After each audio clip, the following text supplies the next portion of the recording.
অত্র এলাকার গণ্যমান্য ব্যক্তিবর্গ, আমার সামনে যারা বসে আছেন অত্র এলাকার পার্শ্ববর্তী এলাকা হতে আগত কোরআন প্রেমিক, নবী প্রেমিক, তাওহীদি জনতা, পর্দার আড়াল থেকে শুনছেন আমার অত্যন্ত শ্রদ্ধেয় মা এবং বোনেরা, আলোচনার সূচনায় আমি আপনাদেরকে অভিনন্দন জানাচ্ছি, মোবারকবাদ জ্ঞাপন করছি। রব্বুল আলামিনের শেখানো ভাষায় বলছি, আসসালামু আলাইকুম ওয়া রাহমাতুল্লাহি ওয়া বারাকাতুহু।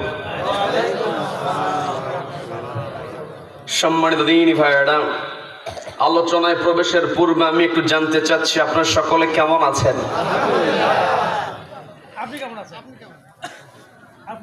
রব্বুল আলামিন আমাকেও ভালো রেখেছেন, বলি আলহামদুলিল্লাহ। এই যে আমরা ভালো আছি, আমাদেরকে ভালো রাখার একমাত্র কেবলমাত্র কর্তৃত্ব কার হাতে?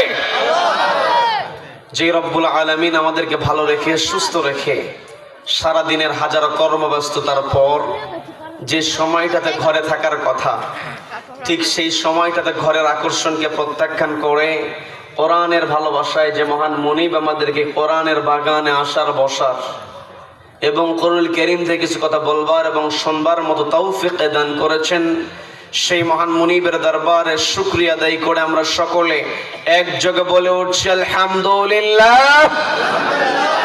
আবারও বলছি আলহামদুলিল্লাহ। আল্লাহু আকবার।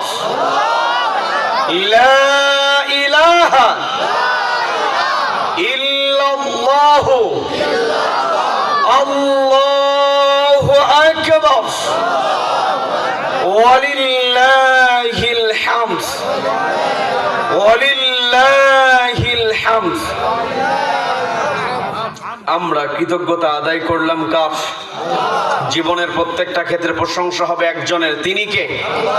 আমাকে আপনাকে সৃষ্টি করেছেন কে?